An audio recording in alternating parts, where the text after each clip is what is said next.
Welcome back to our initiative revision through PYQ initiative. हमारे channel civil services genesis में आपको बहुत स्वागत है।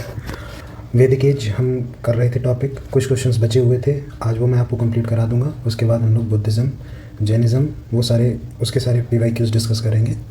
तो बिना टाइम वेस्ट करते हुए हम लोग स्टार्ट करते हैं वैदिक एज के क्वेश्चंस। जो आगे कुछ मैंने करा दिए थे आप लोगों को, आगे का आपको कराना है। तो पढ़ते हैं क्वेश्चन क्या है। The largest number of hymns in Rigveda belongs to. Largest number of मतलब जो मंत्र हैं ऋग्वेदा में सबसे ज़्यादा किसका वर्णन है या किसके बारे में मंत्र हैं ऋग्वेदा में, वो क्वेश्चन को पूछ रहा है आपसे। ऑप्शन दिया है Agni, B Varuna, C Vishnu, D Yama. ठीक है ना। तो सबसे ज़्यादा बार अगर किसी का मेंशन है, या आप ये भी कह सकते हैं is the most powerful deity, most powerful deity as per the Rigveda. ठीक है, या इन ऋग्वेदा। ठीक है, मोस्ट पावरफुल डीटी कौन है? इंद्र। सबसे ज़्यादा बार अगर किसी का मेंशन हुआ है ऋग्वेदा में तो वो है इंद्र। ठीक है ना। अप्रॉक्स 250 टाइम्स इनका नाम आया है ऋग्वेदा में। ठीक है ना। इंद्र के बाद अगर कोई दूसरा जो आता है जिनका सबसे बार बर्डन है, ठीक है, जैसे ऑप्शन में भी दिया है अग्नि, तो इंद्र के बाद अग्नि है। ठीक है ना। इनका 200 बार मेंशन है। ठीक है। तो सबसे ज़्यादा बार largest number of hymns in Rigveda belongs to Indra. अगर इंद्र ऑप्शन में नहीं है तो अग्नि होगा। ठीक है। अगले क्वेश्चन पे चलते हैं। Study the following statement about the वैदिक गॉड इंद्र। ठीक है। And select the correct answer from the quotes given below.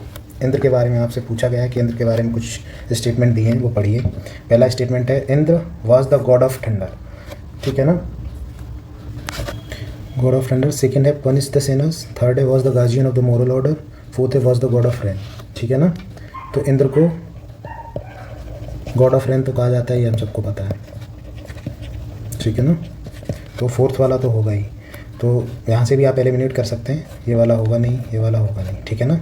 4 इसमें है, 1 और 2 में से देखते हैं कौन सा ठीक है। Was the god of thunder, ये भी कहते हैं उन्हें। जब गॉड ऑफ रेन है तो थंडर का भी गॉड हो गई। ठीक है ना। तो गॉड ऑफ थंडर भी होंगे ही अगर गॉड ऑफ रेन है तो इससे भी हम गैस कर सकते हैं। तो राइट आंसर क्या होगा? Option number D is the right answer. Actually इसमें ये भी हो सकता है, वैसे इसमें ऑप्शन में दिया नहीं है, बट कई जगह उन्हें ये भी कहा गया है ऋग्वेदा में। कहा गया है कि कुछ हिम्स मिलते हैं, कुछ भी मंत्र हैं इनसे रिलेटेड, जिसमें प्रेयर की गई है to god Indra for punishing the sinners. ठीक है ना। जो भी पापी हैं उनको सजा देने के लिए इनकी प्रार्थना की गई है। कुछ ऐसे मंत्र पाए जाते हैं, लेकिन हमारे ऑप्शन में इसमें 2 था नहीं, तो उसकी एब्सेंस में हमारा बेस्ट ऑप्शन कौन सा होगा? Option number D is the right answer. ठीक है ना। तो ये भी हो सकता है, अगर ऑप्शन में हो पनिश द सिनर्स भी आंसर होगा, लेकिन इसमें दिया नहीं है तो हम 1 और 4 ही कंसीडर करेंगे। ठीक है ना। और ये जो थर्ड वाला है was the guardian of moral order. Guardian कौन है मोरल ऑर्डर का? ठीक है ना। Guardian of moral order.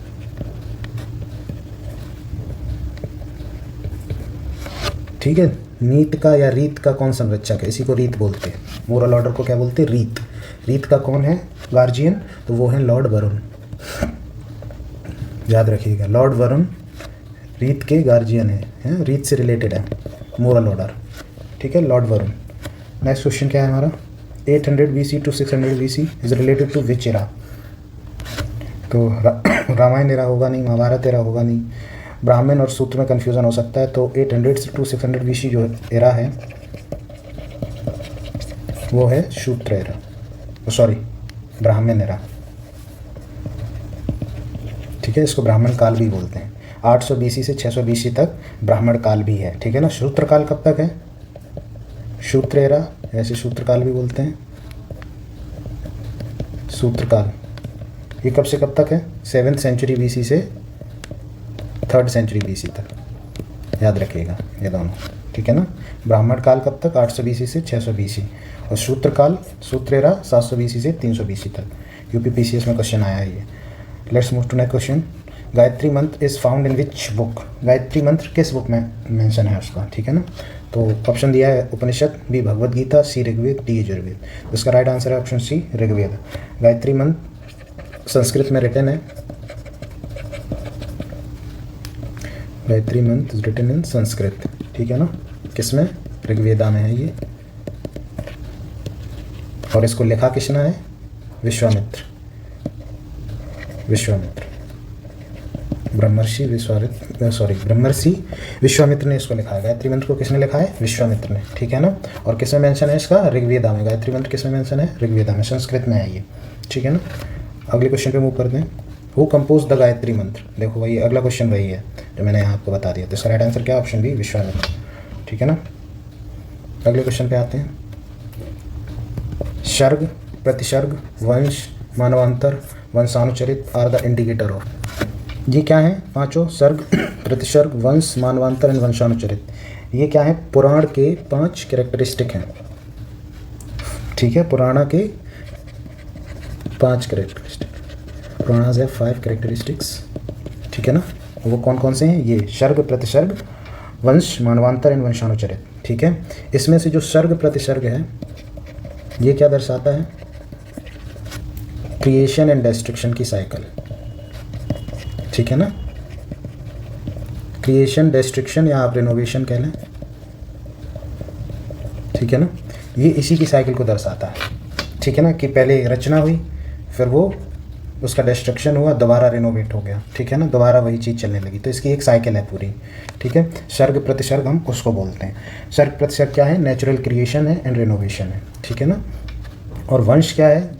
वंश चला आया है, ठीक है ना। वंश क्या है? History of says and God, history of says, ठीक है। ऋषि मुनियों का जो हिस्ट्री, इतिहास चला आया है या भगवान का जो भी है, तो उसको बोलते हैं वंश। मानवांतर क्या है? कि कितने डिफरेंट मनु ने जन्म लिया है, ठीक है। मनु कौन है? फर्स्ट पर्सन या फर्स्ट ह्यूमन जो हम बोलते हैं, जिसको कंसीडर करते हैं। तो मानवांतर क्या है? मानवांतर है कि ये इसके रिलेटेड है पीरियड ऑफ डिफरेंट मनुस, अलग अलग मनुस के जो मनु थे उनका ये पीरियड कंसीडर किया जाता है मानवांतर। तो ऐसे कई मानवांतर होते हैं, ठीक है ना। एक ब्रह्मा का दिन में कई मानवांतर होते हैं, ठीक है, ऐसा माना जाता है, ठीक है। एक ब्रह्मा के दिन के बराबर या वन ब्रह्मा के डे के बराबर कई मानवांतर होते हैं।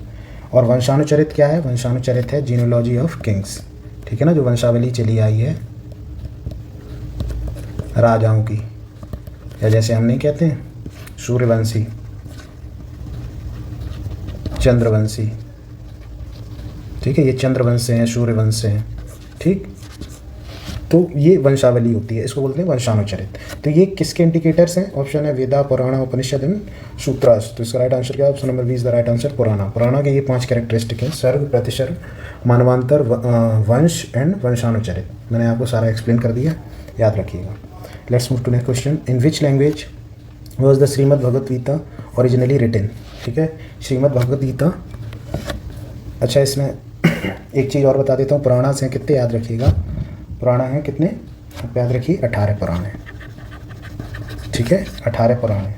नाम मैं आपको बोल के बता देता हूँ। मत्स्य पुराण, मार्कंडेय पुराण, भागवत पुराण, भविष्य पुराण, ब्रह्मांड पुराण, ब्रह्म वैवर्त पुराण, ब्रह्म पुराण, वामन पुराण, वराह पुराण, विष्णु पुराण, वायु पुराण, अग्नि पुराण, नारद पुराण, पद्म पुराण, लिंग पुराण, गरुड़ पुराण, स्कंद पुराण, कूर्म पुराण। ये 18 पुराण हैं, ठीक है ना।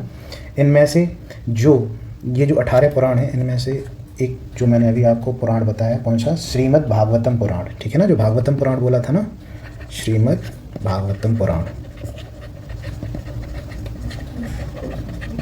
ये जो मैंने बोला था एक पुराण, ठीक है ना, श्रीमद् भागवतम पुराण। इसको क्या बोला जाता है? It is the crown jewel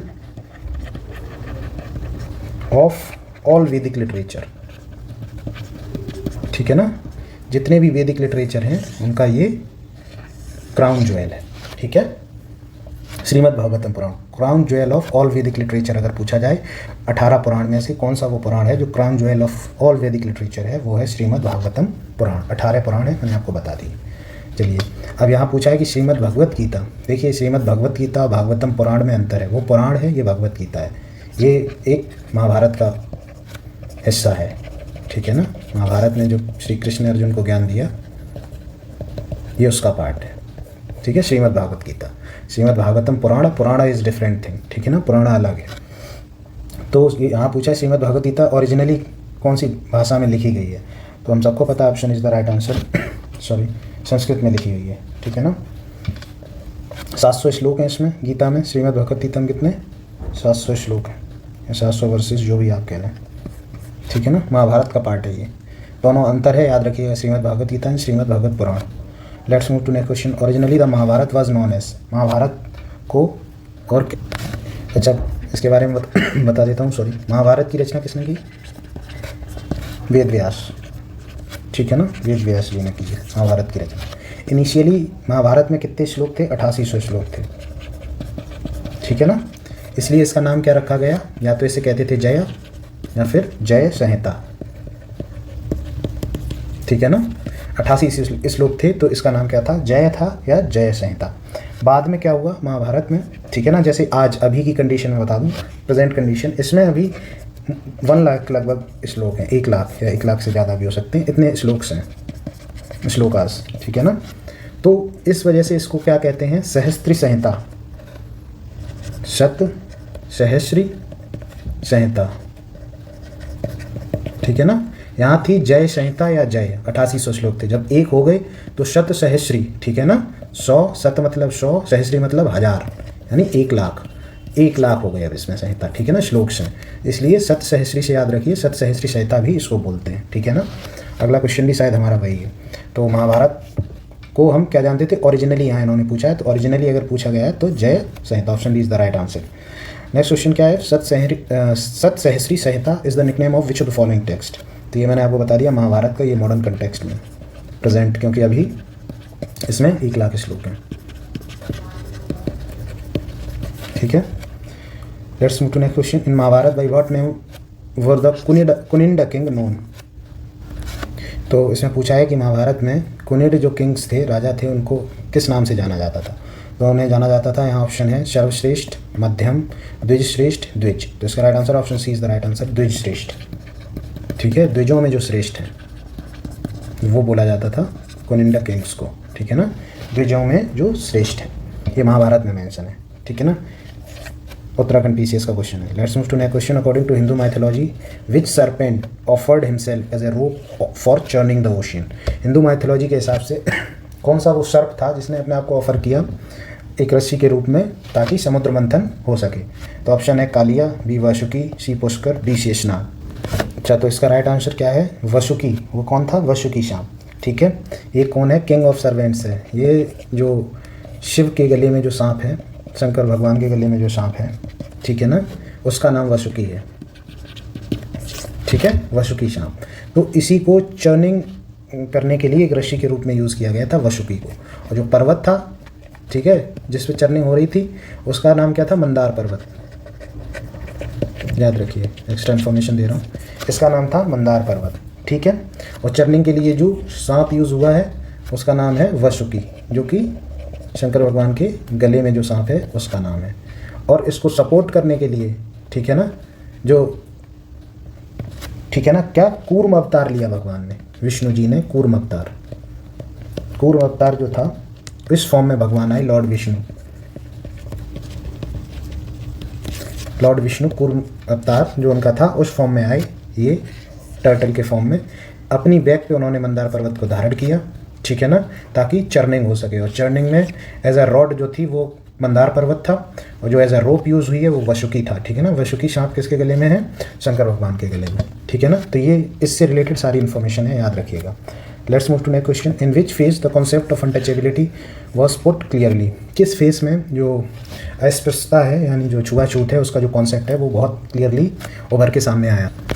option दिया ऋग्वेदिक फेज, बी लेटर वैदिक फेज, सी लेटर गुप्ता फेज, डी धर्मशास्त्र फेज, ठीक है ना। तो इसका राइट आंसर क्या? Option D is the right answer, धर्मशास्त्र। धर्मशास्त्र फेज कब से कब तक माना जाता है? ये शायद अर्ली क्रिश्चियन एरा जो है हम बोलते हैं, अर्ली सी, ठीक है ना, ठीक है, एडी में, मतलब शुरुआत ही हुई थी एडी की, तभी से उसी को धर्मशास्त्र फेज कहते हैं, क्योंकि यहाँ पर ब्राह्मणवाद अपने पीक पे था, ब्राह्मणिज्म, ये जो ब्राह्मणिक रिलीजन था ये पीक पे था, ठीक है, पीक पे। कई सारे स्क्रिप्चर्स लिखे गए इस टाइम, ठीक है, सॉरी, कई सारे स्क्रिप्चर्स लिखे जा रहे थे इस टाइम, और सोशल कस्टम्स कई बनाए जा रहे थे, ठीक है ना। तो इन्हीं सब सोशल कस्टम्स या स्क्रिप्चर्स में जो भी चीज़ें मेंशन हो रही हैं, उसी के चलते क्या हुआ कि different types of practice existence में आई, ठीक है, और स्ट्रिक्टली फॉलो होने लगी। और उसमें से उन सोशल कस्टम्स में से एक untouchability was one of them, ठीक है। तो ये कब आया? धर्मशास्त्र फेज में। धर्मशास्त्र फेज किसको बोलते हैं? जब ब्राह्मणिज्म अपनी पीक पर था, यानी आप वो एरिया वो ले सकते हैं टाइम जोन फर्स्ट एडी से लेके कुछ भी जो भी आगे तक मान लें आप, ठीक है ना, जब अर्ली क्रिश्चियन एरा शुरू ही हुआ तब, ठीक है ना। तो पीक पे था तो कई सारे सोशल कस्टम बने, उसी में क्या है कि अनटचेबिलिटी एक उनमें से कस्टम था जो स्ट्रिक्टली फॉलो होने लगा, ठीक है ना। तो अनटचेबिलिटी फुल फ्लेज्ड फॉर्म में या क्लियरली जो है वो देखा गया अर्ली क्रिश्चियन एरा में। ऋग्वेदिक फेज में नहीं है, ना लेटर वैदिक फेज में है, ना लेटर गुप्ता फेज में है, ठीक है ना। यहाँ क्लियरली बोल रहा है कॉन्सेप्ट, इस वजह से हमने इसका राइट आंसर क्या होगा? Option D is the right answer, ठीक है ना। Let's move to next question. From which Upanishad the word Satyameva Jayate has been taken, ठीक है। सत्यमेव जयते, जो सत्यमेव जयते क्या है? ये नेशनल मोटो है इंडिया का, नेशनल मोटो ऑफ इंडिया, ठीक है। और ये जो नेशनल एम्बलम है हमारा, उसके बेस पे इंस्क्राइब है नीचे, ठीक है ना, इंस्क्राइब्ड है। Satyameva Jayate is the national motto of India, it is inscribe at the base of national emblem, ठीक है ना। तो अब इसके बारे में पूछा है, अच्छा इसके बारे में थोड़ी इन्फॉर्मेशन दे देता हूँ। सत्यमेव जयते जो ये नेशनल मोटो जो बनाया गया, ठीक है, ये कब इसको अडॉप्ट किया गया? 26 जनवरी 1950 को, याद रखिएगा ये डेट, ठीक है ना, अगर ये पूछ ले तो। इसका मतलब भी मैं बता देता हूँ, सत्य की जीत होती है, ट्रुथ अलोन ट्रायम्फ्स, ठीक है ना, ये इसका मतलब है। और ये किस में मेंशन है ये पूछा गया, तो ये है मुंडको उपनिषद में, मुंडको उपनिषद, मुंडको उपनिषद, ठीक है ना। मुंडको, यहाँ देखिए ये मंडूक है, नॉट मुंडक, मुंडुक, ठीक है, मंडूक है, ये मंडूक उपनिषद है ये, यहाँ ये मेंशन है मुंडको उपनिषद में, मंडूक में नहीं। तो ये बड़ा ही क्लेवरली इंट्रोड्यूस किया, तो ये गलत करने के चांसेस ज़्यादा हैं। आप एक ग्लांस में देखेंगे आप लगेगा कि ये मुंडको लिखा है और आप टिक मार के निकल जाएंगे, लेकिन ये मंडूक उपनिषद है, ठीक है ना। यूपीपीसीएस देखिए प्री में मेंस में रिपीटेडली वही क्वेश्चन पूछा है उन्होंने, गलत होने के चांसेस काफ़ी ज़्यादा है। ये तो आंसर है ही नहीं, ठीक है ना। तो उसका राइट आंसर क्या होगा? Option D is the right answer, none of these, ठीक है ना, याद रखिएगा, मुंडको उपनिषद में मेंशन है। Let's move to next question. The statement तमसोमा ज्योतिर्लिंग, सॉरी ज्योतिर्लिंग बोल रहा हूँ, तमसोमा ज्योतिर्गमय वाज ओरिजिनली मेंशनड इन, तो तमसोमा ज्योतिर्गमय ये किस में मेंशन है? ओरिजिनली मेंशन है उपनिषद में। उपनिषद में भी अगर पूछ लिया आपको कि कौन से उपनिषद में है, तो याद रखिएगा बृहदारण्यक उपनिषद में है। कौन से उपनिषद में? बृहदारण्यक उपनिषद में मेंशन है, ठीक। तमसोमा ज्योतिर्गमय किस में मेंशन है? बृहदारण्यक उपनिषद में, ठीक है। इसका मतलब क्या है कि अंधकार से, तमसो मतलब तमस माने अंधकार, अंधकार से रोशनी की ओर ले चलो या हमारा पथ प्रशस्त करो, ठीक है। इग्नोरेंस से ट्रुथ की तरफ ले चलो, कि अभी हम इग्नोरेंट हैं और इससे ट्रुथ की तरफ ले चलो, इस बात को फॉलो करना है, ठीक है ना। तो तमसोमा ज्योतिर्गमय का मतलब यही है। तो ये कहाँ मेंशन है? Brihadaranyaka Upanishad, option is the right answer, ठीक है ना। अगर उपनिषद में भी जैसे ऑप्शन में यहाँ 4 उपनिषद दे देता तो उसमें आप क्या करते? बृहदारण्यक उपनिषद लगाते। Let's move to next question. The legend of Satyakama Jabala which challenges the stigma of being an unmarried mother is mentioned in. Satyakama Jabala कौन है? ये एक वैदिक ऋषि थे, मुनि, वैदिक मुनि, ठीक है ना, जो जिनका मेंशन किस में है? छांदोग्य उपनिषद में इनका मेंशन मिलता है, छांदोग्य उपनिषद, ठीक है। और इन्होंने इस स्टिग्मा को चैलेंज किया है कि अनमैरिड मदर नहीं हो सकती है। तो इस जो भी ये स्टिग्मा था, ये जो टैबू था, इसको चैलेंज किया इन्होंने कि अनमैरिड मदर भी हो सकती है।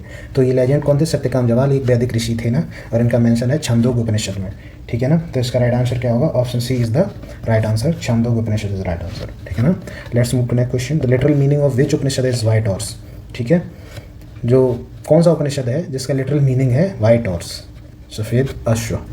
ऑप्शन है Kathopanishad, B Chandogya Upanishad, C Taittiriya Upanishad, D Ishopanishad, E none of the. तो इसका राइट आंसर है ई नन ऑफ दीज, इनमें से कोई नहीं है, ठीक है। तो इसका लिटरल मीनिंग व्हाइट हॉर्स इनमें से किसी भी उपनिषद का नहीं है। एक इसका एक उपनिषद जो है श्वेता श्वातर, ये उपनिषद है एक, ठीक है ना, जो यजुर्वेदा में है, ठीक है ना, यजुर्वेदा में, ठीक। ये इसी में जो एंशिएंट टेक्स्ट है संस्कृत का, ये यजुर्वेदा में इसका मेंशन है, इस उपनिषद का, श्वेता श्वेतर उपनिषद, ठीक है ना। तो इसका मतलब कहीं ना कहीं क्या है, वाइट हॉर्स से रिलेटेड आप अंदाजा लगा सकते हैं, वाइट हॉर्स। श्वेत अश्वतर, ठीक है, श्वेत अश्व यानी सफ़ेद घोड़ा, तो या इससे इसका लिंकेज है, ठीक है ना। तो अगर ये होता ऑप्शन में श्वेताश्वतर उपनिषद, तो इसका राइट आंसर ये होता है। इसमें से कोई है नहीं, तो E is the right answer. Let's move to next question. The fundamental और बेसिक स्क्रिप्ट ऑफ ऋग्वेदा, ठीक है। फंडामेंटल और जो बेसिक स्क्रिप्ट है ऋग्वेदा की वो क्या है, ब्राह्मी है, देवनागरी नहीं है, खरोष्ठी नहीं है, पाली नहीं है, ब्राह्मी। तो इसका नाम ब्राह्मी क्यों है, क्योंकि जो बेसिक स्क्रिप्ट जो ऋग्वेदा की ब्राह्मी है, क्योंकि जो भी स्क्रिप्ट का काम है या भाषा का, हम जो भी कहें उसे, ठीक है, वो स्टार्ट किसने किया है, ब्रह्मा ने, ठीक है ना। तो कई हज़ारों सालों तक यही स्क्रिप्ट चलती रही, तो ब्रह्मा ने इसके स्क्रिप्ट का स्टार्टिंग की है। जो भी भाषा है, जो भी लिखा है, जो भी स्क्रिप्ट थी, उस पर जो भी काम है वो ब्रह्मा जी ने शुरू किया है। तो इसी बेसिस पे उन्हीं के नाम पे ब्राह्मी स्क्रिप्ट पड़ गया, ठीक है ना। तो कई सालों तक ब्राह्मी स्क्रिप्ट में ही हर चीज़ लिखी गई, ठीक है। तो इसी वजह से फंडामेंटल और बेसिक स्क्रिप्ट ऋग्वेदा की क्या होगी, ब्राह्मी होगी, क्योंकि ये बाद में डेवलप हुई हैं, ठीक है, ये लेटर पीरियड में डेवलप हुई हैं। ये ब्राह्मी सबसे पहले डेवलप हुई है स्क्रिप्ट, ठीक है ना। अगले क्वेश्चन पे चलते हैं। इन द वैदिक रिचुअल होता इज एसोसिएटेड विद, ठीक है ना। वैदिक रिचुअल में होता क्या है, ठीक है ना, मतलब जो वैदिक रिचुअल्स है, होता इज एसोसिएटेड विद, किससे एसोसिएटेड है। बेसिकली होता का मतलब क्या है, होता, या ऐसे हिंदी में लिखते हैं होत्र करके कुछ, ठीक है ना, ऐसे लिखते हैं। तो ये है क्या, ये है प्रीस्ट ऑफ ऋग्वेदा, ऋग्वेद के पुजारी, प्रीस्ट या पंडित, आप जो भी कह लें, उनको हम होत्र बोलते हैं, ठीक है, या होता इंग्लिश में ऐसे लिखते हैं, ठीक है। तो priest of Rigveda is also known as Hotri. तो इसका राइट आंसर क्या होगा, option is the right answer, ठीक है ना। ये प्रीस्ट है ऋग्वेदा के, जिसको हम क्या बोलते हैं, होत्र, ठीक है। Let's move to next question. There is a similarity in Avesta and the Rigveda, from which region the Avesta is related to, ठीक है। अवेस्ता और ऋग्वेदा में सिमिलरिटी है, तो अवेस्ता पूछ रहे हैं कि किससे रिलेटेड है, इंडिया, ईरान, इजराइल, इजिप्ट, ठीक है। तो इसका राइट आंसर क्या है, option B is the right answer, Iran से रिलेटेड है ये, ठीक है। और क्योंकि वहाँ जो राष्ट्रीय जो स्क्रिप्चर्स हैं, ठीक है, जो राष्ट्रीय स्क्रिप्चर्स, वहाँ का जो फेमस स्क्रिप्चर है वो अवेस्ता है, ठीक है। और हिंदू में क्या है, ऋग्वेदा है, ठीक है। सॉरी, तो जो अवेस्ता है वो रिटन किसके द्वारा लिखा गया है, जो राष्ट्रीय के द्वारा लिखा गया है, ठीक है, अवेस्ता। तो ये किस रीजन से रिलेटेड है, ईरान से रिलेटेड है, याद रखिए। ऋग्वेदा और अवेस्ता में सिमिलरिटी है, ये स्क्रिप्चर है एक तरीके से, ठीक है। तो अवेस्ता को लिखा है जो राष्ट्रीयन ने, और ऋग्वेदा जो है वो रिलेटेड है, हिंदू स्क्रिप्चर है, किससे, आर्यन से, ठीक है। ये ऋग्वेदा आर्यन से एसोसिएटेड है, और अवेस्ता है जो राष्ट्रीयन से एसोसिएटेड, ठीक है। तो ये है कहाँ, जो राष्ट्रीयन, तो ये रिलीजन कहाँ पनपता है, तो इसका राइट आंसर क्या है, option B is the right answer, Iran. Let's move to next question. Which of the following animal was considered अघन्य ड्यूरिंग द वैदिक पीरियड। अघन्य किसको बोलते थे, वैदिक, तो अघन्य टर्म का मतलब क्या है, ठीक है। अघन्य टर्म का मतलब ये है कि वो चीज़ जो मारने के योग्य ही ना हो, ठीक है ना, जिसे मारा जाना ही नहीं चाहिए। It is not worthy of being killed, not worthy of being killed, ठीक है ना, ये चीज़ मारने योग्य ही नहीं है, ठीक है ना। तो सोचो ये कितनी पायस चीज़ होगी, पवित्र चीज़ होगी, इसको हम इतना पवित्र कंसीडर करते होंगे ड्यूरिंग वैदिक पीरियड, ठीक है ना। तो ऐसी कौन सी, इन ऑप्शन में जो भी दिया है वो जानवर या वस्तु या जो भी हो सकता है, वो कौन है, बुल है, सीप है, काऊ है, एलिफेंट है, वैदिक पीरियड के टाइम में। तो इसका राइट आंसर क्या, option C is the right answer, ठीक है ना। तो वो क्या है, काऊ है, गाय है, जिसको हम अघन्य कहते हैं, ठीक है, which is not worthy of being killed, which shows the piousness of that animal during Vedic period. Let's move to next question. In the early Rigvedic period what was considered to be the most valuable property, ठीक है ना। अभी ऊपर ही discuss किया है कि बहुत पायस या जो भी वैल्यूएबल काऊ, वो कौन सी प्रॉपर्टी थी, लैंड नहीं हो सकती, काऊ, वुमेन, वाटर नहीं, काऊ ही होगी, ठीक है ना। तो क्या है मोस्ट वैल्यूएबल प्रॉपर्टी, काऊ है। ये इसका रीज़न क्या है कि ये वैल्यूएबल प्रॉपर्टी क्यों थी, क्योंकि जो कैटल ब्रीडिंग है, कैटल ब्रीडिंग, ठीक है, वो क्या थी, मोस्ट इंपॉर्टेंट इकोनॉमिक एक्टिविटी थी।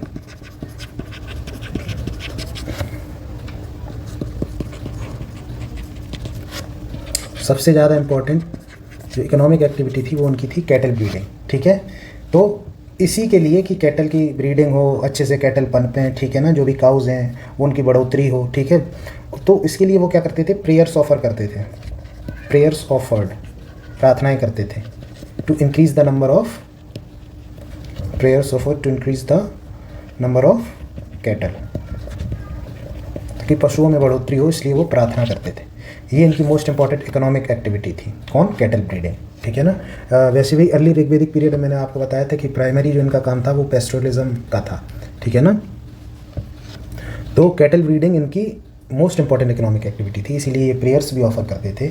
और काउ और कैटल या जो भी है उसको क्या मानते थे ये लोग, मीडियम ऑफ एक्सचेंज भी थी।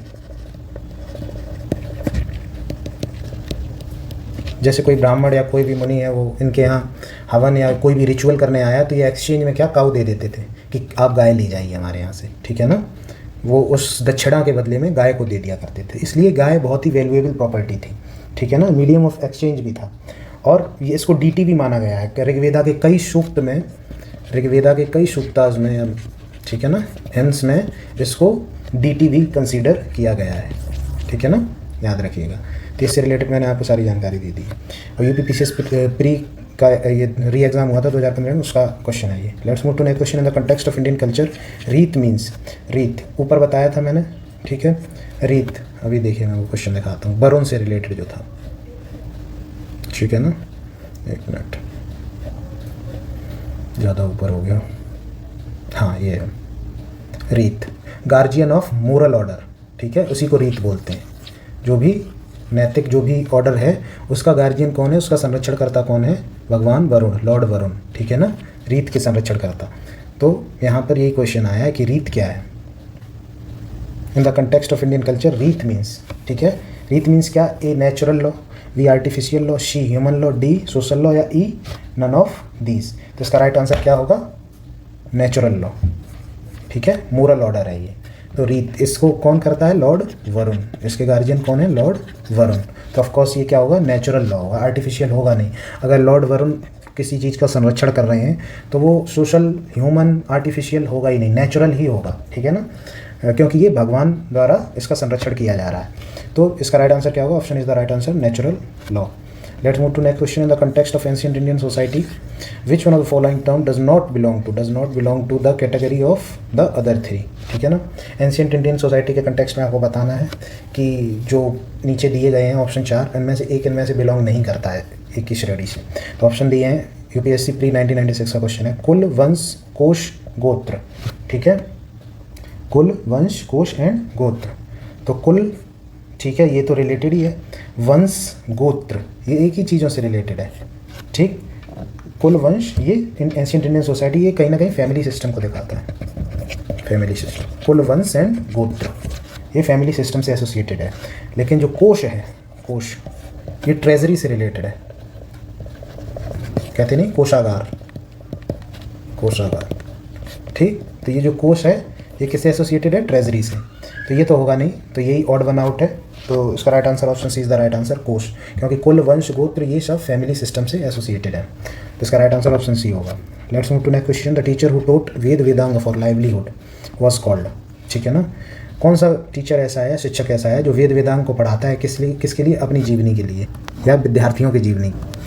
तो ये जीवन यापन के लिए पढ़ाते हैं, ठीक है ना, खुद के जीवन यापन के लिए वेद वेदांग की शिक्षा देते हैं।